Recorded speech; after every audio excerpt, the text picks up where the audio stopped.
Assalamualaikum warahmatullahi wabarakatuh. Waalaikumsalam warahmatullahi wabarakatuh. Bismillahirrahmanirrahim. Alhamdulillahi rabbil alamin. Wassalatu wassalamu ala asyrafil anbiya'i wal mursalin wa ala alihi wa ashabihi al-mujahidin at-tahirin. Amma ba'du. Saudara-saudara kaum muslimin rahimakumullah. Pada pertemuan kali ini kita akan membicarakan sebuah hadis di mana baginda Nabi besar Muhammad sallallahu alaihi wasallam bersabda, "Qawamud dunya bi arba'ati asya." Dunia akan menjadi kuat, dunia akan menjadi tegak dan jaya kalau ditunjang oleh 4 perkara. Jadi kalau desa yang kita diami ini ingin menjadi desa yang kuat, jikalau kota yang kita tinggali ini ingin menjadi kota yang kuat, bahkan jikalau negara yang kita cintai ini ingin menjadi negara yang kuat, maka di dalamnya harus ada 4 perkara, 4 pilar-pilar utama yang menunjang tegak dan jayanya suatu negara. Yang pertama, bi'ilmil ulama. Dunia akan menjadi tegak dan jaya kalau ditunjang oleh ilmunya para ulama. Diakui atau tidak, kita berhutang jasa kepada para ulama. Kita belum pernah bertemu dengan baginda Rasul, belum pernah pula mendengar beliau membacakan wahyu.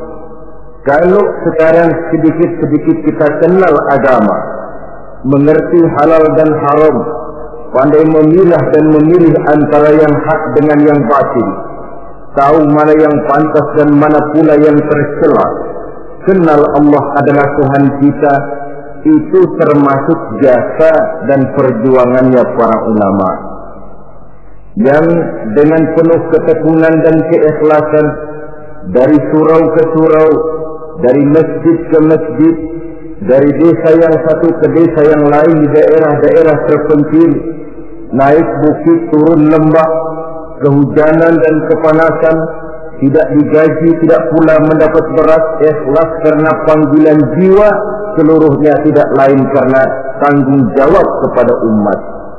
Maka ulama adalah penerus risalah.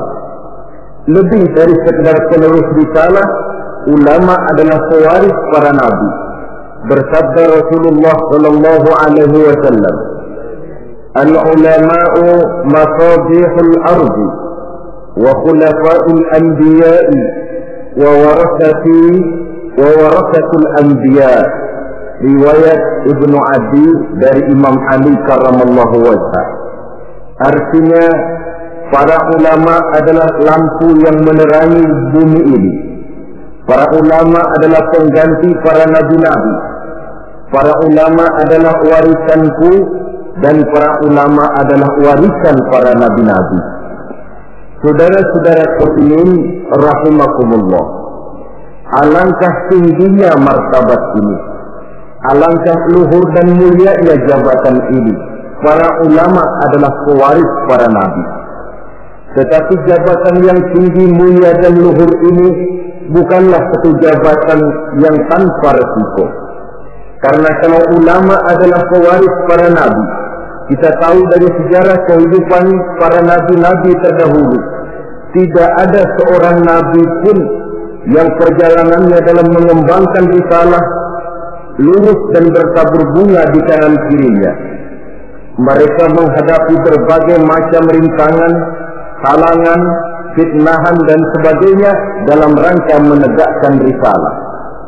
Maka kalau ulama adalah pewaris para nabi-nabi, mereka juga harus berani dan bisa mewarisi sifat yang dipunyai oleh para nabi-nabi terdahulu dalam mengemban misi risalahnya. Kita tahu dari sejarah misalnya, Nabi Zakaria dibunuh oleh karena tidak mau menghalalkan perkara yang telah diharamkan oleh Allah Subhanahu wa taala ketika dipaksakan oleh rajanya. Nabi Ayub alaihi salam dikucilkan oleh umatnya karena dianggap mengidap penyakit menular. Nabi Yusuf alaihi salam 9 tahun mendekam di dalam penjara karena tidak mau mengikuti bujuk rayu istri seorang pejabat tinggi. Nabi Ibrahim alaihi salam dibakar di tengah kobaran api yang menggunung karena tegak melaksanakan tugas risalahnya. Dan masih banyak lagi kisah-kisah para nabi yang lain yang merupakan cerminan betapa berat tugas mengemban risalah ini. Kalau para ulama adalah ahli waris Nabi, mereka harus berani korban nyawa seperti halnya Nabi Zakaria. Mereka harus siap dikucilkan oleh umatnya seperti halnya Nabi Ayub. Mereka harus siap mendekam dalam penjara seperti Nabi Yusuf. Dan kalau perlu, mereka harus siap dibakar untuk tegaknya suatu risalah seperti halnya Nabi Allah Ibrahim alaihi salam. Jangan cuma sekedar bangga dengan gelar pewaris para nabi, tetapi akhlak dan perjuangan, tuntunan dan perbuatan malah bertentangan dengan apa yang dicontohkan oleh para nabi. Ini namanya ahli waris gadungan. Atau cuma sekedar ngaku saja sebagai ahli waris, tetapi sama sekali tidak menjaga apa yang telah diwariskan oleh para anbiya tadi.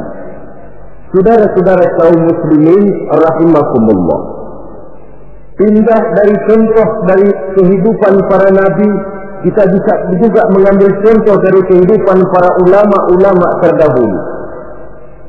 Beberapa yang bisa kita angkat ke permukaan, misalnya sejarah kehidupan dari ulama yang saleh dan zuhud, Sa'id bin Zubair. Ketika ia ditangkap oleh Hajjaj bin Yusuf yang menjadi gubernur di Irak ketika itu, Sa'id bin Zubair ini dituduh sebagai orang yang anti kepada dinasti Umayyah. Maka dia pun disidang oleh Raja Gubernur Hajjaj bin Yusuf ini. Sa'id bin Zubair sebagai ulama yang teguh pendirian ditanya oleh Hajjaj bin Yusuf, namamu berapa? Sa'id bin Zubair. Tidak, kata Hajjaj, namamu bukan Sa'id bin Zubair, tapi namamu Sa'id bin Qusair. Dibaliknya nama itu. Sa'id bin Zubair artinya si bahagia, anak si teguh. Kalau Sa'id bin Qusair artinya si sempit bin si pecah. Kata Hajjaj bin Yusuf, celaka benar orang tuamu yang telah memberikan nama seperti itu kepadamu.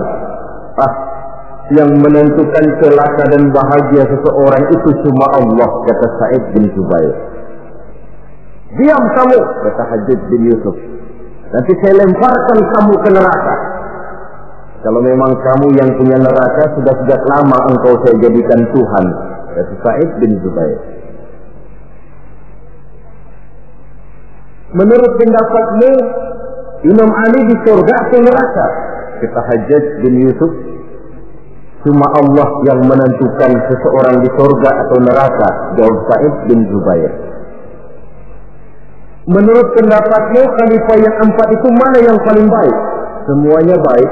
Saya menghormati orang-orang saleh yang benar-benar bertakwa kepada Allah Subhanahu wa ta'ala.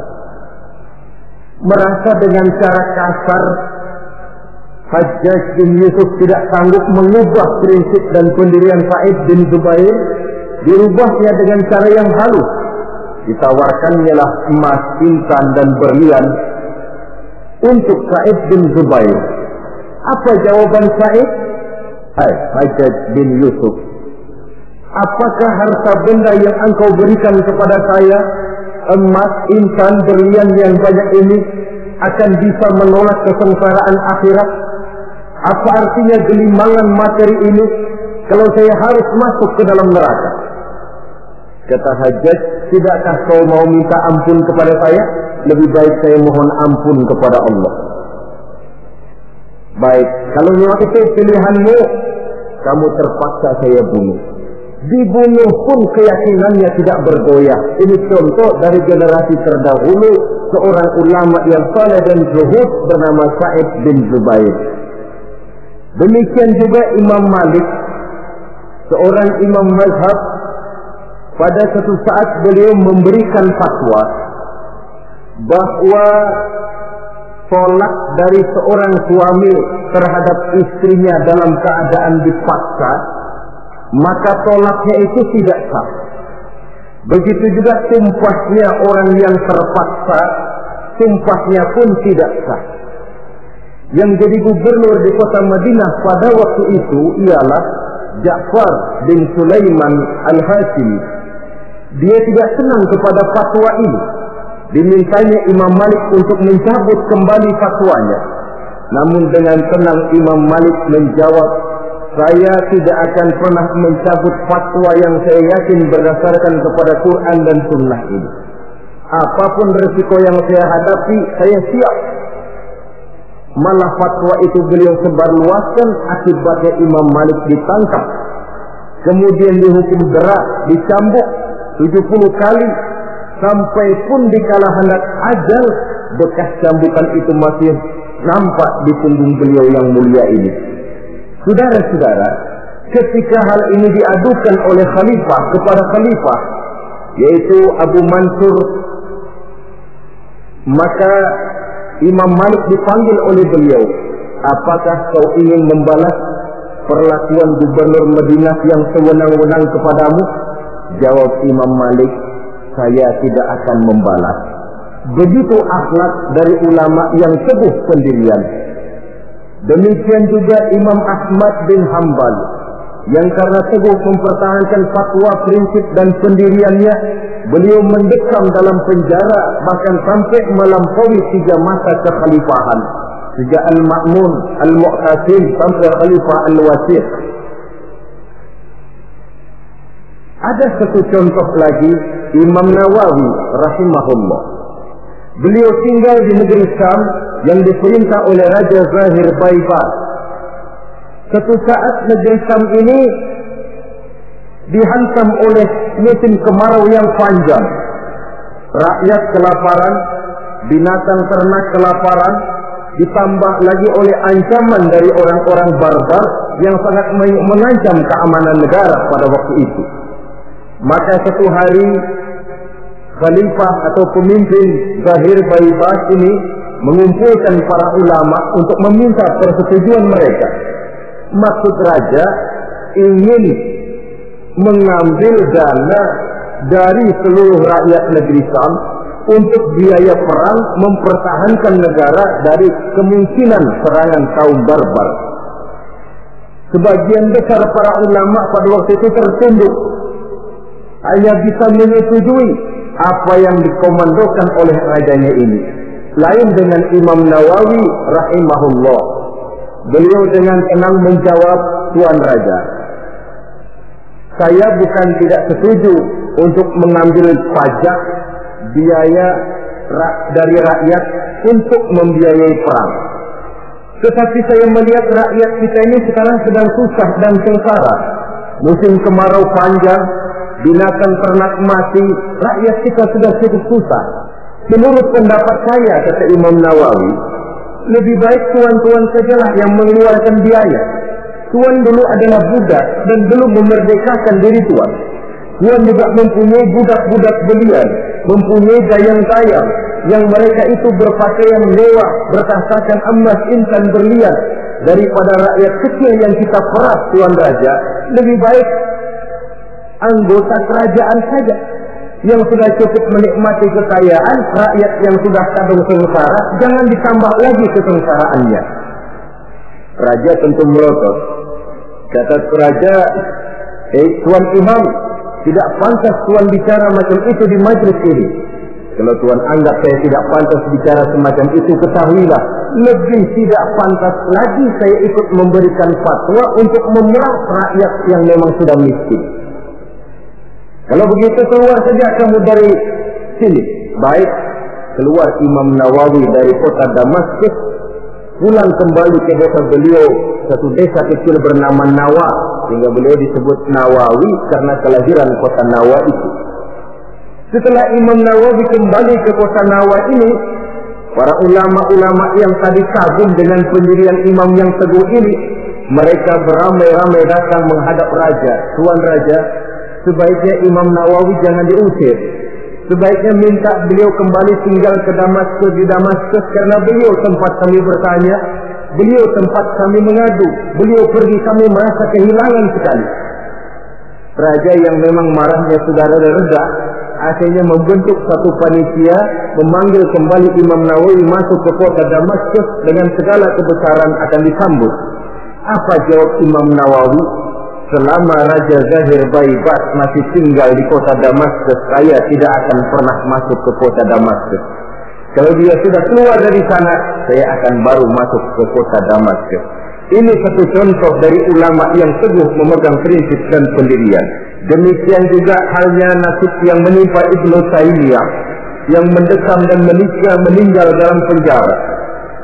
Nasib Abdul Qadir Audah, Sayyid Qutb, Hasan Al-Banna, ada yang meninggal dalam penjara, ada yang gugur di tiang gantungan. Seluruhnya tidak lebih karena membela dan mempertahankan satu prinsip, keyakinan dan pendirian.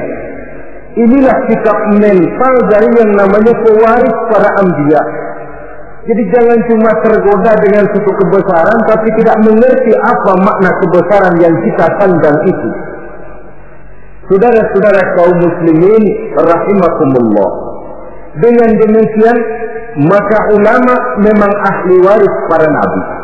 Tetapi di antara para ahli waris ini ada yang teguh dan kuat menjaga warisan, ada yang tidak tahan godaan untuk menjaga warisan.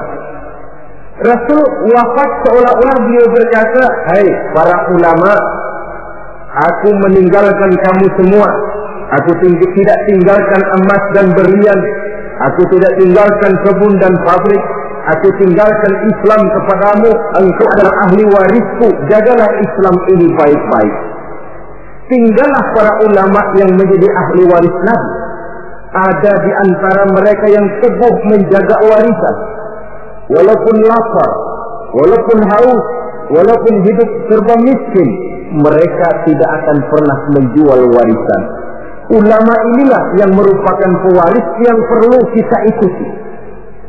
Walaupun seperti yang disabdakan Nabi, "Sayati ala ummati zamanun, al-qabidu ala dinihi kal-qabid ala jamrah."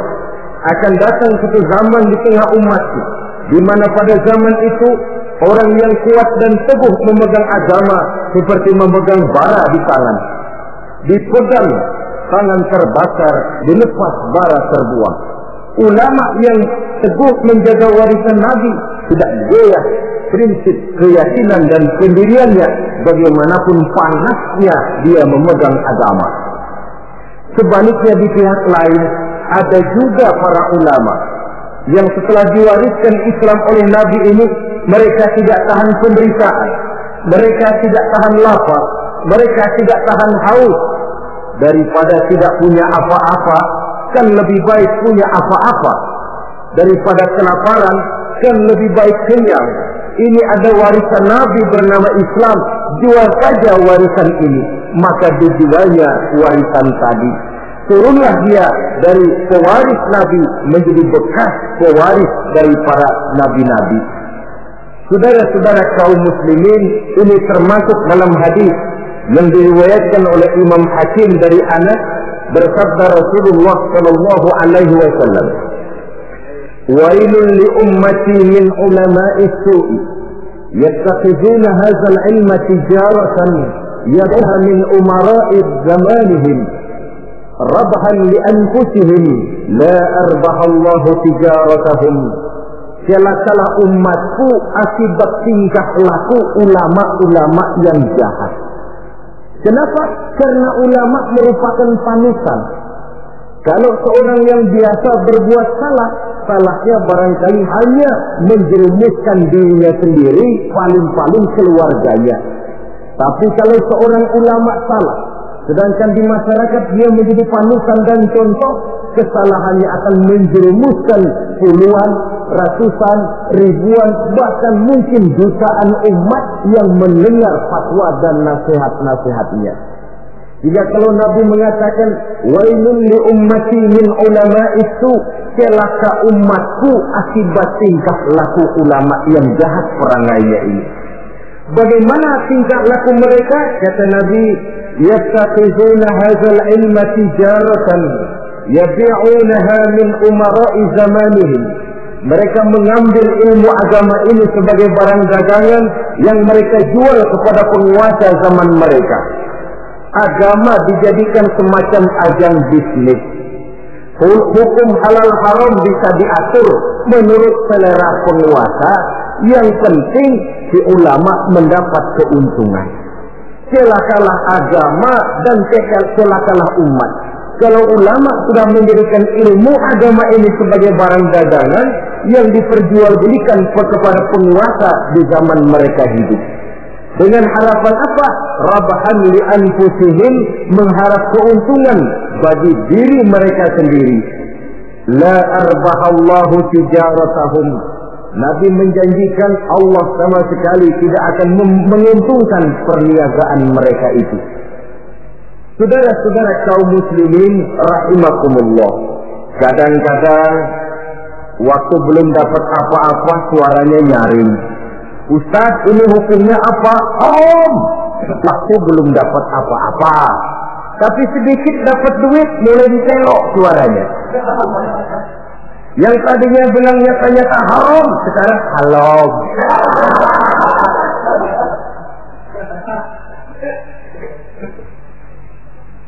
Karena itu dalam Islam, kita ini bukan diperintah untuk berkata keras, tetapi diperintah untuk berkata benar. Qaulan sadida ay qaulan haqqa. Apa bedanya keras dengan benar? Keras belum tentu benar. Tapi untuk menyampaikan kebenaran, kadang-kadang memang perlu sedikit keras. Pak Ustaz, ini hukumnya apa? Alah, sudahlah. 1 juta. Haram dikit dah. Haram dikit. Kalau 2 juta dikasih, itu jadi halal itu. Itu keras tapi tidak benar. Yang dimaksud ucapan yang benar, ini hukumnya apa Pak? Haram. Bagaimana kalau 1 juta? 2 juta juga haram. Sekali haram, selamanya tetap haram. Itu ucapan yang benar, bukan cuma sekedar keras tapi macam kerupuk. Sedikit kehujanan sudah kerepek-kerepek, tidak keluar. Saudara-saudara kaum muslimin rahimakumullah. Karena ulama adalah penerus risalah, karena ulama adalah pewaris para nabi, maka kesalahan para ulama mempunyai dampak dan resiko yang sangat besar, sebab kesalahan itu akan diikuti oleh umat. Sehingga pernah kalau dikatakan wailun li ummati min ulama'i su, celaka umatku akibat tingkah pola dari ulama-ulama yang jahat ini. Malu kita kalau bercermin dari kepribadian macam ulama Sa'id bin Jubair. Malu kita kalau mencontoh kepada Imam Malik, kepada Imam Ahmad bin Hanbal, kepada Imam Nawawi. Maka membaca sejarahnya Ibnu Taimiyah, Abdul Qadir Audah, Sayyid Qutb, Hasan al-Banna dan para ulama-ulama terdahulu yang mereka menghadapi dinding penjara, mereka menghadapi caci maki dan pengusilan, bahkan mereka menghadapi tiang gantungan karena teguh mempertahankan keyakinan dari agama yang dianutnya ini. Maka kepada adik-adik saya para santri di pondok-pondok pesantren, kepada sahabat-sahabat yang tengah menekuni dan mendalami agama, yang pada waktunya akan menerima estafet meneruskan perjuangan para ulama, siapkan mental bahwa menjadi pewaris para nabi artinya menjadi manusia yang satu saat siap untuk susah, siap untuk melarat, siap berhadapan dengan caci maki umat, siap untuk dikucilkan, siap mendekap di dalam penjara, bahkan siap menghadapi tiang gantungan. Tidak ada hidup yang lebih indah selain karena hidup untuk satu keyakinan. Tidak ada perjuangan yang lebih indah selain perjuangan untuk membela dan mempertahankan satu keyakinan. Dan tidak ada mati yang lebih indah selain mati untuk satu keyakinan. Saudara-saudara kaum muslimin rahimakumullah, saya kembali kepada pokok persoalan. Sebagai pewaris para nabi, memang ini merupakan satu kehormatan yang mulia dan terpuji, tapi bukannya tanpa resiko. Jadilah para pewaris yang teguh memegang warisan dan jangan menjadi ahli waris yang karena berbagai godaan lalu menjual warisan tadi sehingga kita termasuk bukan lagi sebagai ahli waris tetapi sudah bekas dari ahli waris. Pantas kalau Al-Imam Al-Ghazali rahimahullah di dalam Ihya-nya beliau menjelaskan bahwa pada dasarnya ulama itu dua macam. Pertama, oleh beliau dinamakan ulama akhirat. Yang ciri-cirinya, pertama, mereka itu mengajak manusia ila tauhid, mengajak manusia dari kemusyrikan kepada tauhid, dari ketergantungan kepada benda menjadi orang yang hanya bergantung kepada Allah. Yang kedua, mereka mengajak manusia minar ruhdi ila zuhdi, dari tamak dan rakus kepada dunia menjadi sikap zuhud. Yang ketiga, mereka mengajak manusia minar riya ila ikhlas, dari penyakit riya kepada sifat terpuji yang bernama ikhlas. Yang keempat, mereka mengajak manusia minal adawah ila nasihat, dari sikap permusuhan kepada sikap saling nasihat menasihati. Adapun yang kedua yang oleh beliau dinamakan ulama dunia dan dalam bahasa populernya dinamakan ulama usu atau ulama-ulama yang jahat, termasuk cirinya di antara mereka ulama yang suka memberikan fatwa yang sesat, atau kalau tidak sesat tapi membuat bingung umat. Hukum yang sudah jelas dibikin remeng-remeng, samar-samar sehingga umat lalu menjadi kebingungan. Atau ulama yang suka menyebarkan fitnah, jual muka, jilat sana, jilat sini untuk mendapatkan kedudukan. Kemudian juga termasuk penjilat dan bermoral rendah, selalu kasak kusuk mengejar kedudukan. Kalau perlu menggunting dalam lipatan, menjegal kawan seiring tidak jadi soal asal dia bisa naik ke atas. Karena itu, sungguh pun kita diperintahkan untuk mengikuti ulama. Marilah mengikuti ulama yang benar-benar teguh menjaga dan memelihara warisan dari para nabi ini. Dengan begitu, maka kita sudah berpegang kepada pesan Allah Subhanahu wa taala dalam Al-Qur'an, "Fa in tanaza'tum fi shay'in farudduhu ila Allah wa rasulih." Apabila kamu berbeda pendapat tentang suatu hal, kembalikan kepada Allah dan Rasulnya. Artinya, kembalikan kepada Quran dan Sunnah. Maksudnya, kembalikan kepada orang yang mengerti tentang Quran dan Sunnah, yaitu para ulama. Dalam bentuk yang lebih tegas Allah katakan, "Fas'alu ahla dzikri in kuntum la ta'lamun." Apabila kamu memang tidak mengetahui, maka bertanyalah kepada mereka yang tahu. Termasuk dalam masalah-masalah agama, ulama lah tempat kita bertanya. Saudara-saudara kaum muslimin rahimakumullah, mengambil hukum langsung dari Quran dan Sunnah sepenuhnya tidak dilarang, asal saja orang tahu diri. Tahu diri macam mana? Kalau saudara dari Jakarta akan berangkat ke Surabaya, mobil punya, mesin ngerti, SIM STN komplit, peraturan lalu lintas tahu, jalanan Jakarta Surabaya pun hafal, silahkanlah berangkat sendiri, insya Allah selamat. Tapi kalau saudara mobil saja tidak punya, peraturan lalu lintas pun tidak tahu, jalanan Jakarta ke Surabaya lewat mana saudara sepenuhnya juga tidak tahu, saya yakin lebih aman kalau saudara naik kereta. Ikut masinis yang memang Jakarta Surabaya sudah jalanannya tiap hari. Itu sebabnya seorang ulama besar macam Imam Nawawi rahimahullah, ketika satu hari seorang santrinya datang, kata santrinya ini, kenapa? Tuan ini allamah, bahrul ulum, lautan ilmu, hafaz Quran, hafaz ribuan hadis, mengarang kitab-kitab besar. Kenapa tidak bikin mazhab sendiri saja? Imam Nawawi dengan penuh tawadhu menjawab, maaf, saya lebih aman ikut kepada Imam Syafi'i. yang hafaz Quran, yang hafaz ribuan hadis, yang mengarang kitab-kitab besar, masih merasa dirinya lebih aman mengikuti Imam Syafi'i. Ini akhlak. Saya khawatir kalau saudara tidak tahu jalanan Jakarta Surabaya, lalu berangkat sendiri, kemungkinan sesatnya 80%.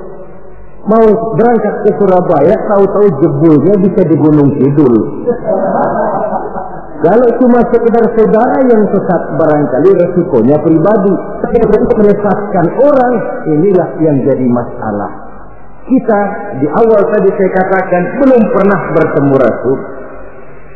Kalau saya ditanya orang, Darah Zainuddin, kau sholat menurut cara apa? Saya jawab cara yang diajarkan oleh guru saya. Gurumu? Ya dari gurunya. Gurunya dari gurunya lagi. Terus sambung menyambung sampai kepada Imam Syafi'i. Imam Syafi'i dari mana? Dari gurunya. Imam Malik atau Imam Waqi'. Imam Malik dari gurunya, dari gurunya, dari gurunya sampai kepada tabi'ut tabi'in. Tabi'ut tabi'in tentu dari tabi'in. Tabi'in tentu dari sahabat. Sahabat dari Nabi. Nabi dari Jibril. Jibril dari Allah Subhanahu wa ta'ala. Pokoknya sih tetap di sana. Cuma sambung menyambung secara mutawatir sampai kepada kita sekarang ini. Ayat Quran elastis. Dibawa kemanapun dia mau, tergantung niat baik dari orang yang mentafsirkannya. Kalau dia ditafsirkan oleh orang yang tidak memenuhi persyaratan untuk menafsirkannya, bukan mustahil terjadi manipulasi ayat untuk kepentingan pribadi. Inilah yang tidak diinginkan dan inilah yang dikhawatirkan. Oleh karenanya, ulama merupakan ahli waris dari para nabi dan kita menjadi ulama yang benar-benar teguh menjaga dan memegang warisan tadi. Tetapi kalau warisannya sudah tidak ada lagi, maka tidak usah mengikuti yang semacam itu. Ini pernah disabdakan oleh Rasulullah Sallallahu Alaihi Wasallam dalam hadis yang diriwayatkan oleh Imam Baihaqi. Beliau bersabda, "Yusifu an ya'tiya 'ala an-nasi zamanun la yabqa min al-Islam illa ismuh, wa la yabqa min al-Qur'an illa rasmuh. Masajiduhum 'amiratun wa hiya kharabun min al-huda. Ulama'uhum karun man tahta adimi as-sama' min 'indihim takhrujul fitan wa fihim ta'ud." Pada satu saat kata Nabi, akan datang di tengah masyarakat manusia, di mana pada zaman itu la yabqa minal Islam illa ismuh. Akan datang satu masa di mana pada masa itu Islam ada tapi cuma sekedar tinggal namanya saja. Islam ada tapi cuma tinggal nama saja. Bahasa Jermannya nama doang. Tapi ajaran Islam tidak pernah nyata dalam kehidupan sehari-hari. Nama Islam, perbuatan tidak Islam lagi. Kadang-kadang namanya Muhammad Mukmin, perbuatannya nyolong ayam. Islam ada, tapi cuma sekedar tinggal nama saja. Wala yabqa minal Qur'an illa rasmuh. Quran pun ada, tapi cuma sekedar tulisannya saja. Ada Quran, tapi cuma tulisan. Paling banter dimusabakohkan. Ya masih lumayan lah. Tapi kan yang lebih penting sebenarnya adalah bagaimana mengusahakan musabakoh pengamalan ajaran Quran. Masajiduhum 'amiratun. Masjidnya megah, masjidnya mentereng, masjidnya mewah. Wahia kharabun minal huda, tapi kosong dari hidayah. Masjid tidak lebih seperti museum, besar, anggun, tapi sepi, tempat menyimpan benda-benda kuno. Itu nasib masjid di zaman itu, di mana Islam cuma tinggal nama, Quran cuma tinggal tulisan. Masjid besar, tapi ajaran Islam tidak terpancar dari sana. Masjid yang besar nasibnya bak museum saja. Tidak lagi berfungsi seperti masjid di zaman Rasul. Di zaman baginda Rasul, di masjid beliau mengajar umat, di masjid beliau bermusyawarah, Di masjid beliau mengatur negara. Di masjid beliau mengatur strategi perang. Masjid merupakan pusat kegiatan umat. Suatu zaman nanti kata Nabi akan datang di mana masjid ada, besar, megah, dibangun dengan biaya besar, tapi kosong dari hidayah, tidak ada lagi nur ilahi yang terpancar di dalamnya. Na'udzubillah. Di zaman itu ulama'uhum syarrun man tahta azimis sama. Ulama-ulama mereka adalah yang terjahat yang ada di bawah kolong langit ini. Min indihim takhrujul fitanu wa fihim ta'ud. Dari mulut mereka keluar fitnah dan akibatnya kepada mereka juga fitnah itu kembali. Inilah satu zaman yang kita khawatir dan kita berlindung kepada Allah jangan menemui masa semacam itu. Saudara, orang-orang yang anti-Islam sekarang ini, mereka tidak mungkin menghantam Islam dengan mengirim satuan militer. Kita dengan strategi sekali. Caranya bagaimana? Pertama, pisahkan umat dari ulamanya. Kalau itu berhasil, tanamkan keraguan kepada sunnah. Kalau itu pun sukses, mereka masuk kepada tujuan yang paling inti, tanamkan keraguan kepada Quran. Disadari atau tidak, diakui atau tidak, tiga sistematik ini secara bertahap mulai diterapkan orang di tengah kehidupan kita. Mau hancurkan Islam, pertama, pisahkan umat dari ulama. Kalau umat sudah berpisah dari ulama, sama saja istilah yang banyak disampaikan orang, macan sudah dipisah dari hutan. Padahal ulama dengan umat persis hutan dengan macan. Macan tidak bisa pisah dengan hutan, hutan pun tidak bisa ditinggalkan macan.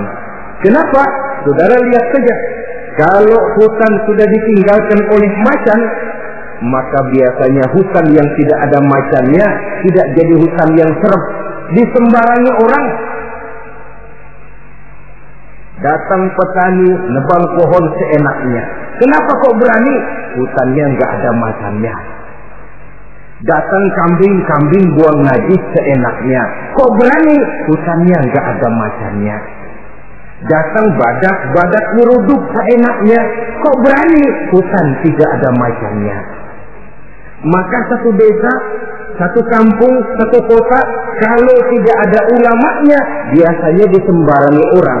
Apa saja mudah masuk ke desa, ke kota, ke kampung yang tidak ada ulama dan tidak ada pengajian di sana.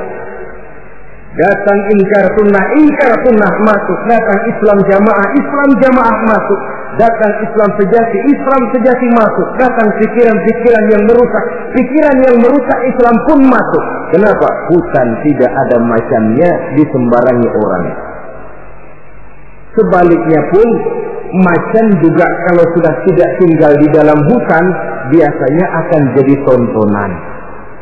Macan yang tidak tinggal di hutan, hilang seremnya. Orang nggak takut. Coba lihat di kebun binatang atau di taman safari. Itulah nasib macan yang sudah keluar dari hutan. Jadi tontonan orang.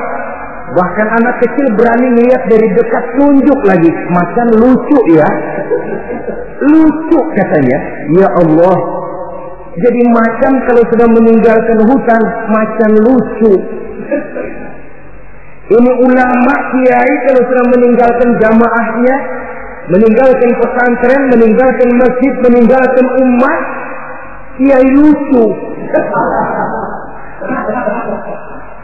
Maka macan harus jaga hutan. Tapi hutan pun harus tahu apa kebutuhan macan. Jangan cuma macan saja disuruh jaga hutan, tapi hutannya pelit, tidak mau memberi makan kepada macan, loyo macannya. Kita cuma mengharap ulama berjuang habis-habisan. Tapi kita sebagai umat ini kadang-kadang cuma memerlukan ulama di waktu dia sehat. Sakitnya kita tidak mau tahu. Kita memerlukan ulama dikala dia segar. Penderitaannya kita tutup mata. Bahkan lebih celaka, maaf loh ya, kita lebih menghargai burung beo daripada kiai. Contoh kecil, burung beo bisa ngomong dikit saja, Assalamualaikum. Assalamualaikum. 1 juta dibeli orang. Betul kan? Ngomong pun tidak pakai sedikit. Assalamualaikum. Assalamualaikum. 1 juta dibayar. Kalau kiai yang ngomong Assalamualaikumnya pakai, bahasa Arabnya pakai, baca kitab salaman. Allahu Akbar. Kita yang harus menjaga ulama. Jangan ulama dianggap seperti gerakan kayu. Kalau mau dipakai nggak ketemu, sedapur dicariin, ngomel. Gila ini gerakan kemana sih? Tapi sudah ketemu bebas dipakai, nyala rokoknya, gerakan dilempar begitu saja. Harus kayak gerakan gas dong. Habis pakai simpen yang rapi, bensinnya gasnya habis diisiin.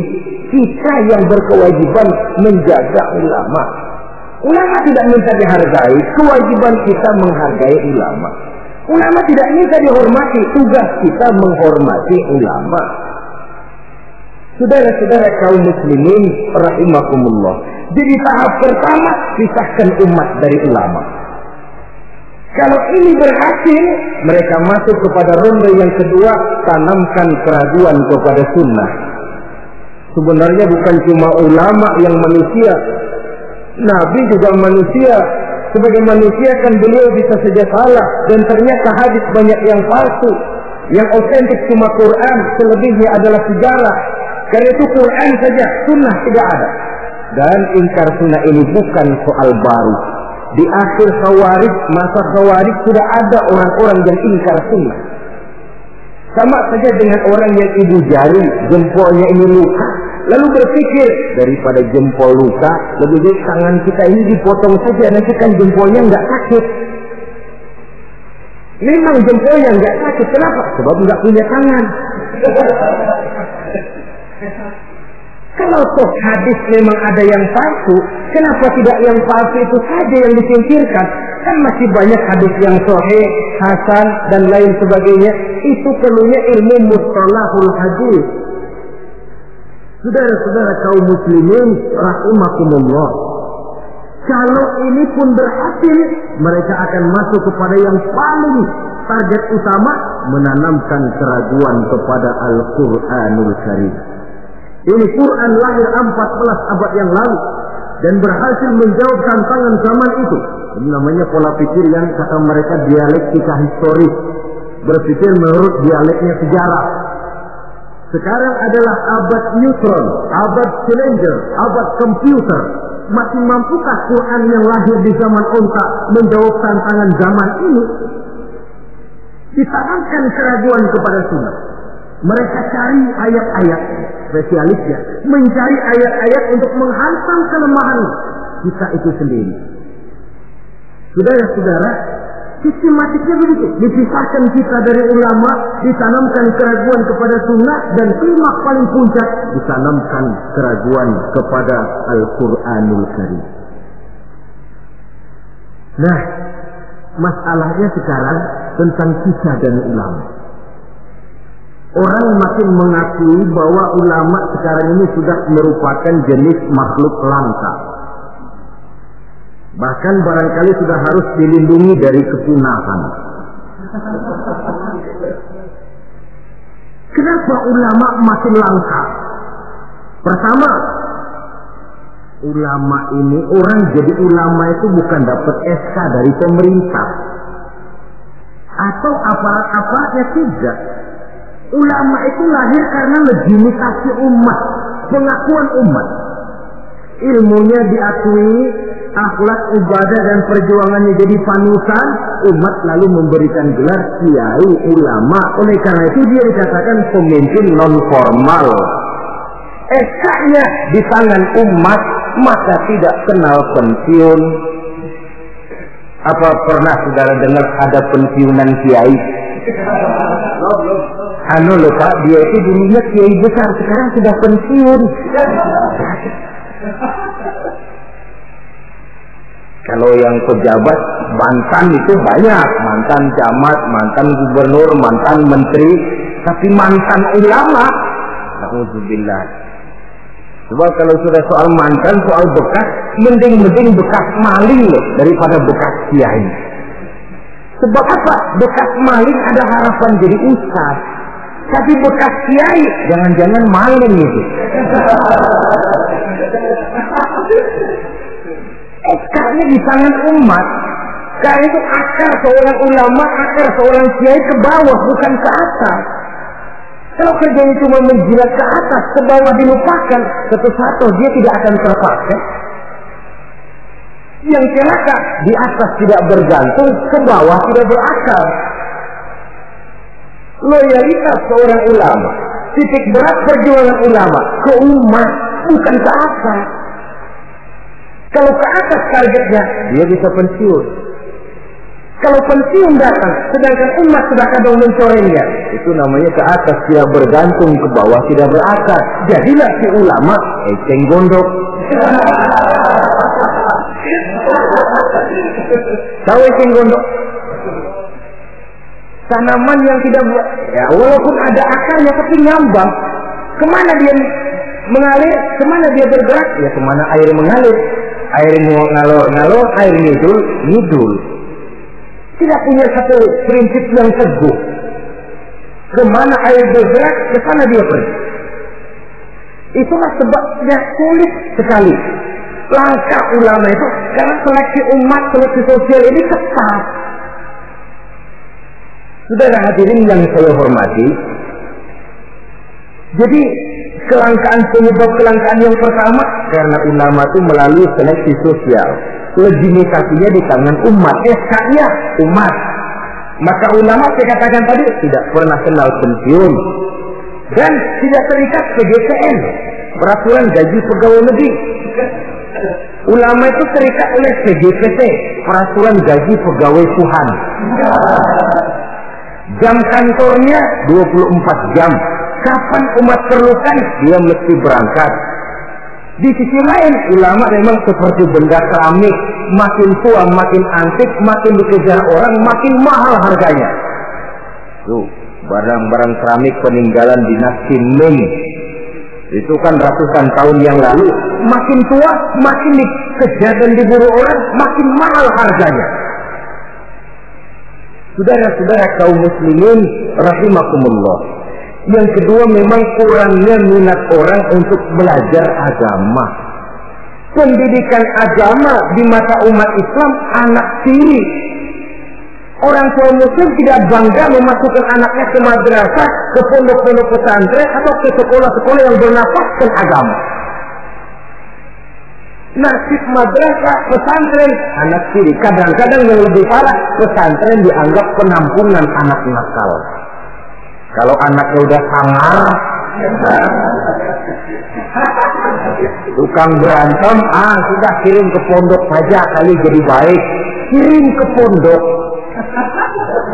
Kayaknya pondok cuma penampungan anak-anak nakal saja.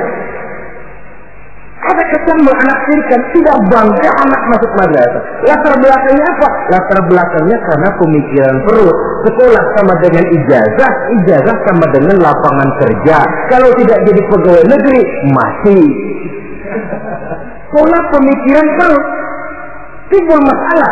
Kalau anak masuk pesantren, apa nanti bisa masuk kerja di Pertamina? Apa kalau masuk sanawiyah nanti bisa diterima di Departemen Keuangan? Pola pemikiran perut. Kadang-kadang orang tua muslim itu masukkan anak ke madrasah biasanya alternatif terakhir. Kalau sekolah umum di sana sudah tidak terima, sekolah sana penuh, sekolah sini tutup, baru ke madrasah. Itu pun nggak bangga. Ditanya temannya, anaknya sekolah di mana Pak? Anak saya mah daripada nggak sekolah. Coba lihat, daripada nggak sekolah katanya. Habis dimasukin kemana? Saya masukin ke madrasah.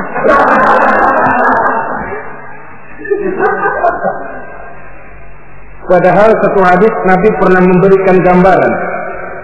Inna Allah la yaqbidul ilma intiza'an yantazi'uhu min suduril ibad, walakin yaqbidul ilma biqabdil ulama. Allah Subhanahu wa ta'ala menarik ilmu pengetahuan tidak dengan mencabutnya dari hati seorang hamba, tapi Allah menarik ilmu pengetahuan dengan jalan mewafatkan ulama.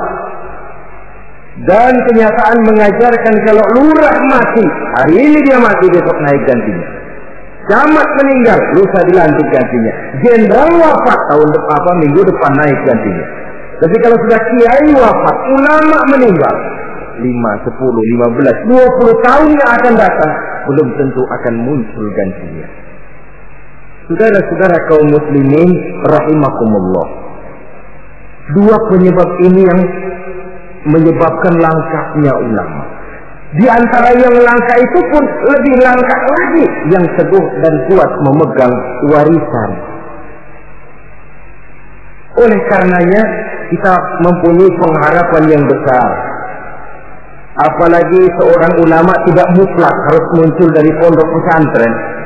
Mungkin saja dari perguruan tinggi umum yang diimbangi dengan mengaji, mendalami kitab-kitab agama dari ulama-ulama terkemuka, hingga dia bisa memadukan antara kemampuan intelektualnya dengan bimbingan keagamaan, berpadu nur ilahi dengan kemajuan sains, menjadi teknokrat yang berjiwa agama dan berilmu agama. Saudara-saudara kaum muslimin rahimakumullah, sama saja saudara punya gelas satu losin, 2 hari sekali pecah satu, lama-lama kan habis. Saudara tidak usah bingung kalau pabriknya mesti terus bikin gelas. Sebaliknya, saudara punya gelas satu gudang, 1 hari sekali pecah satu, lama-lama habis kan. Pabriknya sudah kadang berhenti bikin gelas. Begitu gelas saudara habis, pabriknya berhenti bikin gelas. Kira-kira di mana kita minum?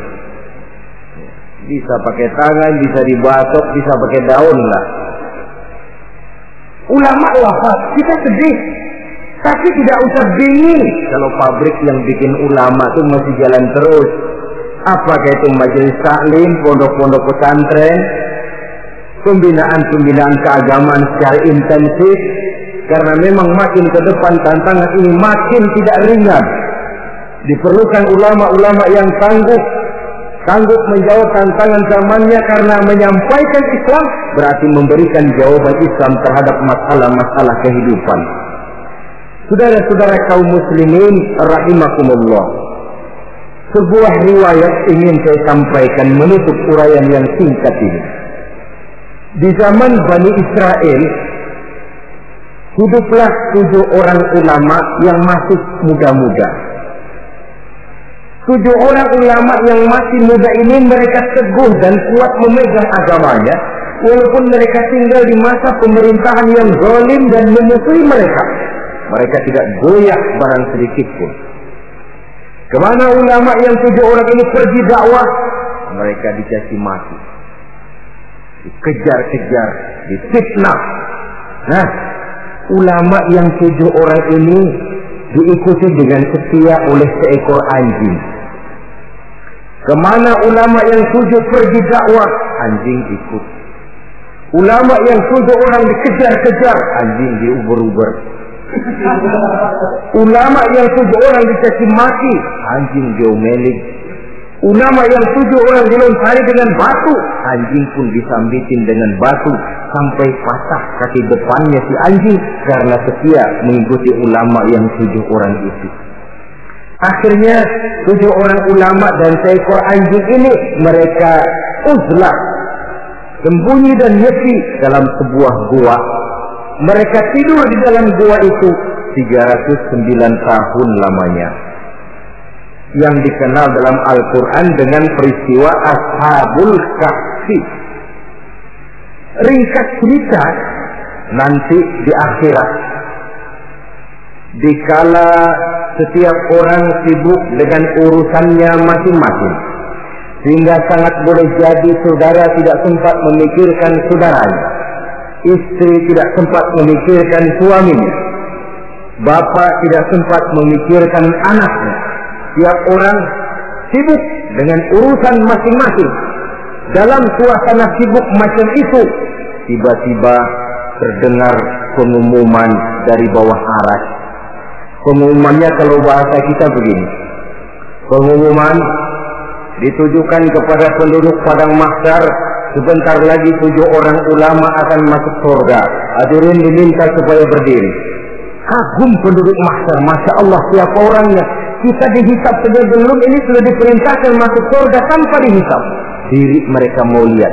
Rupanya 7 orang ulama itu, seorang demi seorang, 1, 2, 3, 4, 5, 6, 7. Sudah 7 dikira selesai, paling belakang anjing. Rucuk. Mau masuk ke surga. Sampai di pintu surga ditutup, tetap. Mau kemana anjing? Ke surga, Pak. Tidak boleh. Pokoknya saya mau ke surga. Pokoknya nggak boleh. Kalau nggak boleh saya minta diadili, Pak. Apa sebabnya nggak boleh? Diadili? Iya, Pak. Baik. Dibuka pengadilan darurat. Karena memang di surga itu adil. Di dunia ini pengadilan banyak, keadilan susah. Saudara-saudara, diadili si anjing.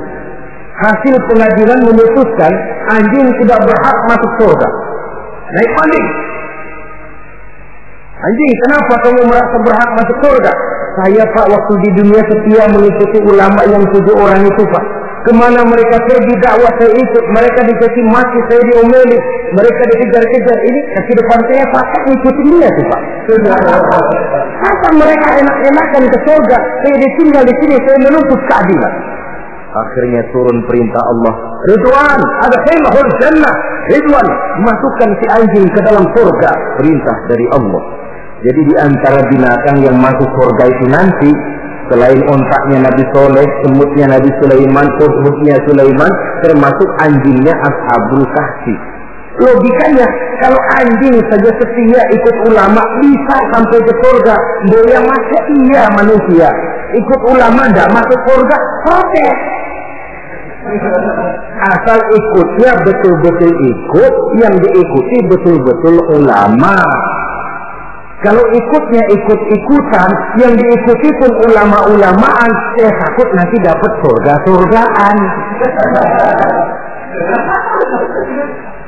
Saudara-saudara kaum muslimin rahimakumullah, itulah sebabnya di tengah keawaman kita ini yang pengetahuan yang serba terbatas, kita perlu mengikuti ulama yang benar-benar pewaris para anbiya. Inilah saja, insya Allah pada pertemuan berikutnya akan kita bicarakan pilar yang kedua. Terima kasih atas perhatian, mohon maaf atas segala kekurangan. Wassalamualaikum warahmatullahi wabarakatuh. Waalaikumsalam warahmatullahi wabarakatuh.